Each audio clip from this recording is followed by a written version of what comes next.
Hola, aquí estamos en el programa sobre libros de la Universidad de la Frontera y hoy vamos a conversar, a hablar sobre un movimiento literario muy interesante que es el romanticismo. ¿Qué son los movimientos literarios? Los movimientos en el arte en general.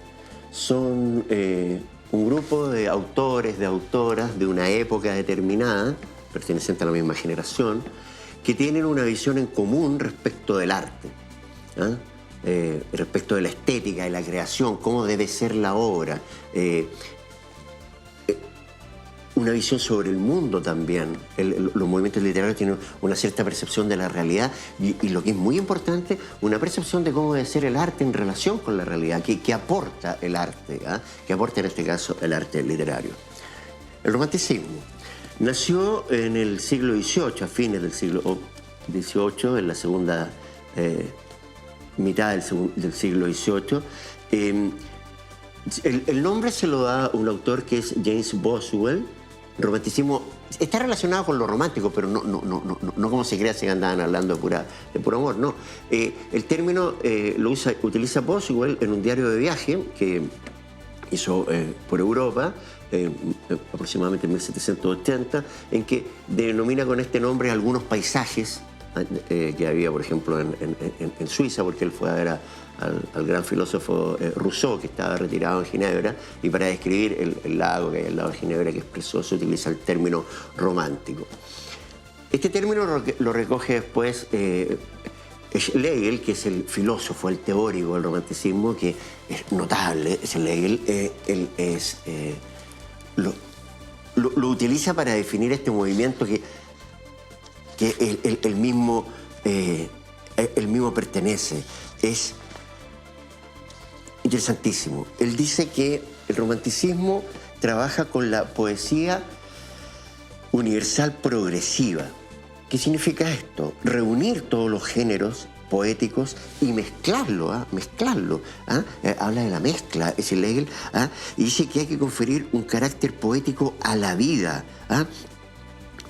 La poesía debe recoger la hermosura de la naturaleza y debe poetizar la vida cotidiana. Debe haber una revolución poética, y esta revolución poética también se debe marcar en nuestra sociedad. Eso es súper interesante. ¿Por qué?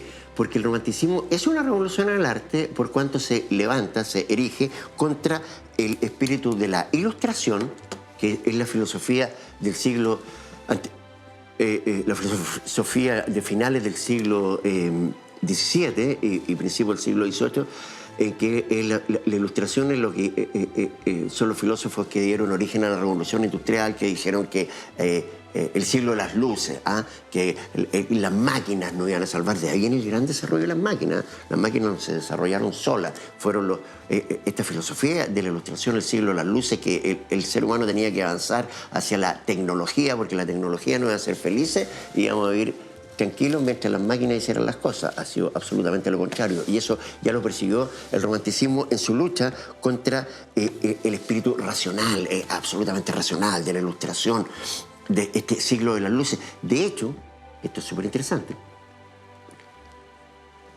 en el arte romántico los lugares son oscuros en la poesía romántica. Frente a la ilustración, al siglo de las luces, que le querían poner, la ampolleta, las luces, todo el mundo iluminado, ellos querían un mundo oscuro, umbrío. Y todo esto estaba marcado ¿desde dónde? Desde el yo. Porque en el siglo de las luces también la ilustración buscaba la universalidad. Y frente a la universalidad, a homogeneizar a los seres humanos, aunque seamos todos más o menos iguales. No, los románticos dicen que no, que la maravilla está en la diferencia, dijo el mismo Schlegel. Entonces el romántico habla desde su subjetividad, desde la forma en que él o ella comprende al mundo, en que el autor comprende al mundo y comprende el arte. Esta conciencia del yo implica ¿qué? Implica que el autor es una especie de demiurgo, de uno de estos dioses menores, un creador, crea un mundo. Y en este mundo, ¿qué tiene importancia? La originalidad, ser muy originales. ¿Originales frente a qué? Porque el movimiento anterior era el neoclasicismo. Entonces siempre en el arte los nuevos movimientos están en contra de los anteriores. Eso se llama tradición y ruptura, le llama el filósofo mexicano Octavio Paz. Pero igual recogen algo del clasicismo, pero lo leen de otra manera. Entonces, frente a que sea todo homogéneo, el yo habla y el yo resalta lo nacional, resalta la creación, resalta la autonomía creadora. De ahí que, por ejemplo, los poetas románticos rompan con la rima, cada cual escribía como quería. Les interesa la obra imperfecta, inacabada, abierta. Frente a esto, a la gran obra, no, una obra que esté en formación. De ahí que haya también, de la importancia del yo, un gran aprecio por lo personal, por el individualismo, pero no un individualismo egoísta, sino que la conciencia de la importancia de la existencia. Y también como se levantan contra el neoclasicismo y contra la ilustración, como son muy rebeldes, les gustan los héroes rebeldes. Los héroes del romanticismo privilegian la rebeldía. Por ejemplo, Don Juan Tenorio, que es tremendamente rebelde, es un antisocial. El romanticismo también se preocupa mucho del mundo popular. Frente a lo clásico, vean si todo está en contra. Frente a lo clásico, que era un regreso a Roma, un regreso a Grecia, las estatuas, todo, esa parte monumental de lo griego, ¿qué hacen? Buscan lo popular. Se van a las baladas populares, a los cuentos tradicionales, a las coplas, a los refranes. Un rescate de la poesía popular. Bueno, Svetan Todorov, el teórico francés, dice que, búlgaro francés, dice que todos somos románticos, pues claro, porque el rescate de lo popular, si ustedes lo piensan desde el punto de vista de Violeta Parra, es profundamente popular. Violeta Parra andaba con una libreta, iba a los campos, hablaba con las viejas cantoras, las ancianas cantoras, y recogía sus canciones, y esas canciones pues las reciclaba y las transformaba en esas maravillas como Casamiento de Negros, que lo hizo explorando entre unas vendedoras de mariscos del mercado central de Concepción. Parece que ahí fue la primera vez que lo escuchó, y después viajó por la costa y se fue para Coelemo, esos lugares, y ahí encontró. Bueno, estos hacían lo mismo los románticos. ¿Quiénes, por ejemplo? Alguien que ustedes conocen, los hermanos Grimm. ¿Por qué los conocen? Porque ellos rescataron las leyendas medievales, que son sus famosos cuentos. La Bella Durmiente, Rapunzel,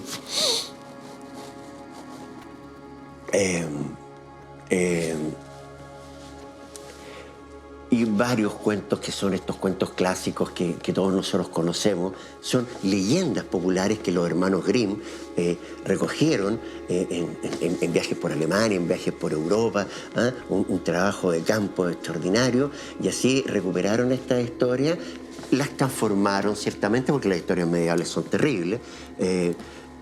Por ejemplo, La Cenicienta, que también es de ellos. En La Cenicienta, en el cuento medieval, bueno, si ustedes piensan en La Cenicienta, les cortan el talón a las hermanas para que les quepa el zapatito. Pero La Cenicienta original, como castigo a la madre de la hermana, les pone unos zapatos de hierro que habían tenido metido en el fuego, unos zapatos de hierro ardiente. Esta mujer sale corriendo, tan terrible. Bueno, la misma Caperucita Roja. La Caperucita Roja en el cuento medieval, a la Caperucita Roja el cuento medieval termina en que la Caperucita, el lobo se la comió. Se la come. Eso del cazador y todo lo demás es posterior. Hansel y Gretel también es una recuperación de los hermanos Grimm. Ahora, aquí yo tengo una cierta discusión, porque la Edad Media recogen toda esa visión de la bruja malvada, etcétera, que es esta creación medieval terrible, que fue la que terminó en la cacería de las brujas. Pero los Grimm no estaban conscientes de ello, pero sí rescatan estas historias preciosas, como les digo, como la de la Bella Durmiente del Bosque.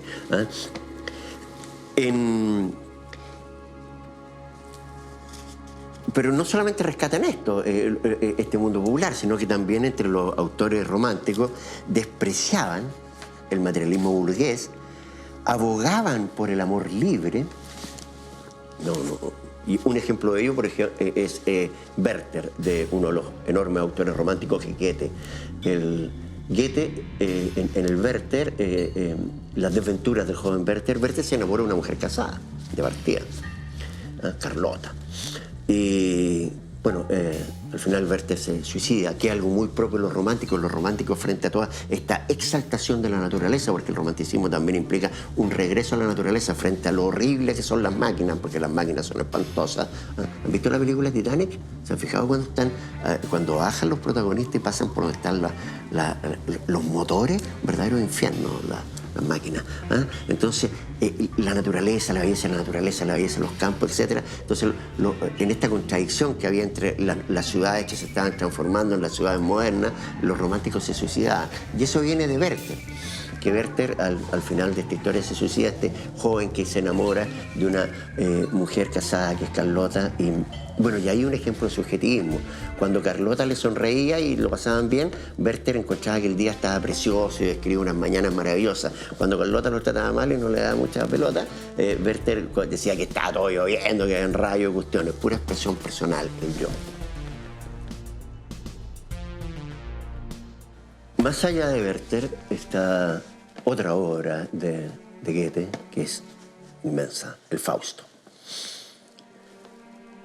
Un ser humano, un doctor Faustus, que quería tener el conocimiento absoluto, quería saber y saber y saber, y finalmente, para saber todo lo que quería, hace un pacto con el demonio. El demonio aparece como un perro, llega a su laboratorio, a su lugar de trabajo, a su escritorio, que está todo el día pensando, investigando en ciencia, en música, en arte, en filosofía, y hacen un pacto con el demonio. Y una obra capital, el Fausto de Goethe. Y que es lo interesante, que es loquísima. Tiene una parte que es ciencia ficción, nosotros aquí hemos hablado de la ciencia ficción. Viajan por el tiempo con el demonio. Le permite un viaje por el tiempo y va a Grecia. Y ahí de nuevo contra este clasicismo, que era lo que había anterior, que era el neoclásico, de un retorno a Grecia. El romanticismo también retorna a Grecia, pero ¿cuál Grecia retorna? A la Grecia primitiva, a la Grecia salvaje, entre comillas, de la naturaleza. ¿A cuál dios? A Dionisio, el dios de la fiesta, del baile, del vino. No a Apolo, que Apolo es el dios del orden. Apolo es terrible, entre paréntesis, terrible. El dios Apolo, que pareciera ser el dios de la música y todo. Apolo, hay un libro que se llama Apolo con el cuchillo en la mano. No, ¿a quién vuelve? A Dionisio, al dios del teatro, al dios de la fiesta. Ese es el retorno del Fausto. Pero ahora lo interesante es que Fausto, bueno, finalmente se salva. Hay unas películas maravillosas sobre... Hay una de Richard Burton. Y también es un motivo constante hasta el día de hoy, todas estas historias que hay del pacto con el diablo vienen de Fausto. ¿Y a dónde recogió el Fausto esta historia del pacto con el diablo? Del mundo popular. Ustedes saben que en el mundo popular siempre están estas historias, estas leyendas del señor, que el agricultor que hizo pacto con el diablo, después le empezó a ir bien, o una mujer, o una persona cualquiera que tenía pacto con el diablo. Estas historias populares, desde ahí le recoge y configura esta obra monumental. ¿Qué otros autores hay? En España está Goya, la pintura de Goya. No solamente estamos hablando de literatura, ustedes saben del arte en general. La pintura de Goya que está que muestra los horrores de las sociedades burguesas, los horrores, por ejemplo, de los fusilamientos que hacía el Estado, el poder. Hay unos románticos tardíos que son los prerrafaelistas en Inglaterra, que también revisitan, van de nuevo hacia la mitología griega, pero a la mitología anterior de, entre comillas, la oficial, y rescatan de esta mitología la diosa, por ejemplo. Hay algunos cuadros de Lilith, por ejemplo, que es esta mujer tan enigmática de la Biblia, que es anterior a Eva. Se van por ese lado los prerrafaelistas. Autora importante, Madame de Staël, escritora, filósofa, nació en Ginebra, pero desarrolló toda su obra en Francia. Es considerada la madre espiritual de la Europa moderna. Madre espiritual de la Europa moderna. Ella era como crítica literaria, tiene estudios de literatura comparada, es decir, toma la literatura francesa y la literatura inglesa, por ejemplo, textos de filosofía, poesía, fantástica, la Dame de Staël. También está la George Sand, George Sand, nombre de hombre, pero George Sand era mujer. Era Aurore Lucille Dupin, y ella se vestía de hombre, y actuaba en la vida como hombre, y escribió una obra notable. Víctor Hugo, otro gran autor romántico, dice que no le importa cómo se vista ni lo que haga, lo que le importa es la obra de George Sand. Y si estamos hablando que lo que importa es la obra, volvamos a Víctor Hugo, lo que importa es la obra, Los Miserables. Esa es otra de las cumbres del romanticismo, esa novela enorme de todo punto de vista, porque así, un mamotreto, en que está el protagonista, Jean Valjean, que primero es un bandido, un ladrón, logra huir, recibe el apoyo de un mesé, de un conde, de una persona de la aristocracia, y finalmente logra tener fortuna, alcalde de un pueblo, pero un policía que lo persigue siempre es Javert, lo descubre. Y Jean Valjean había adoptado a la hija de una prostituta, a Cosette, y él se fuga con la niña y llegan a París y vive en un convento y pasa 20 o 25 años encerrado en ese convento criando a su hija, a Cosette, hasta que llegan las revoluciones de 1840 en la Comuna de París, 1840-48, y Cosette se enamora de uno de los revolucionarios y por esto Javert descubre a Jean Valjean. Lo extraordinario es que cuando lo descubre, el policía se suicida. Eso es rarísimo. Se le había acabado el motivo de su vida. Él había andado toda su vida persiguiendo a Jean Valjean y cuando lo encuentran ya no tenía nada más que hacer. En Inglaterra, ¿quién está? William Blake, un autor rarísimo, interesado en las energías oscuras del universo. Algunos dicen que es demonólogo, pero no. Exploró profundamente el mal. Hay un autor moderno que se inspira, que es Thomas Harris, el novelista, con El Dragón Rojo, que es el primer volumen de las novelas de Aníbal Lecter. Hay una película, la segunda película de Aníbal Lecter, es donde aparece este criminal que tenía grabado, este dragón se lo había tatuado en la espalda. Como la poesía de Blake, rarísima. ¿Dónde está el árbol del bien y el mal que arraiga bajo el cruel talón del espectro de Albión, el patriarca druídico? ¿Por qué la discusión del árbol del bien y el mal? Porque, viendo las mitologías más antiguas, como les decía, ya les hablamos de Lilith, el árbol del bien y el mal es una cuestión bien rara. Parece que el árbol del bien y el mal es una representación de la antigua diosa. Por eso la relación entre Eva y el animal del árbol, que era el dragón. Muy interesante Blake, y un autor muy extraño. Esto es muy interesante. Si ustedes han visto, yo he hablado de autores alemanes, autores franceses, autores ingleses. Bueno, el autor inglés es importantísimo. ¿Y por qué? Porque el romanticismo se expandió a toda Europa, y no solamente a Europa, como veremos después, a América. ¿Quién está en Inglaterra? La Emily Brontë. Las maravillosas hermanas Brontë, Emily Brontë y Charlotte Brontë, Cumbres Borrascosas.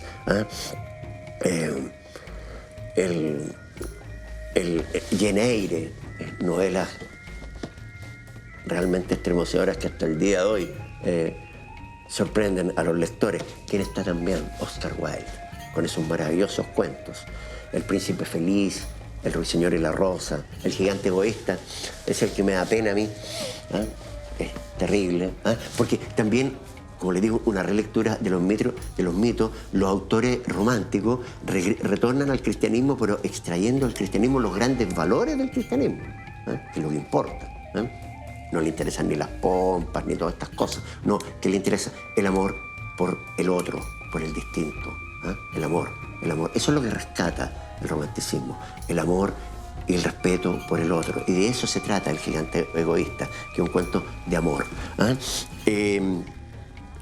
¿Qué pasó acá? Bueno, aparecen los primeros cuentos en Latinoamérica, aparece la poesía gauchesca, que en cierto sentido es un rescate de lo nacional, porque como les decía, el romanticismo rescata lo nacional. Aparecen también novelas como María, de Jorge Isaac, una novela de amor muy bonita. Hay algunos cuentos y entre ellos destaca El Matadero, que es el primer cuento latinoamericano de Echeverría, Esteban Echeverría. El Matadero es un cuento terrible, terrible. Bueno, contra la burguesía, por supuesto, en la resistencia, un cuento revolucionario. ¿Contra quién es? Contra el dictador de la época en Argentina, Rosas, ¿ah? Y hace una analogía entre la dictadura y el matadero. Transcurre en un matadero, ¿ah? En Buenos Aires no había carne porque habían habido unas inundaciones y logran pasar unos pocos novillos y narran todo el sacrificio de los novillos, etc. Una cuestión terrible. Y también el sacrificio de un joven que pasa cerca de ahí, que era enemigo de Rosas. Y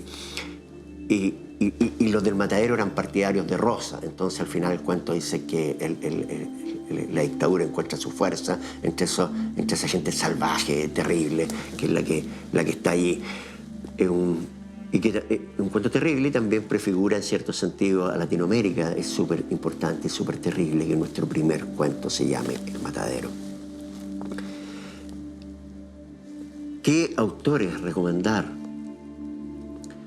Ya lo he nombrado, Goethe, Las desventuras de Werther. El Fausto es para los lectores expertos.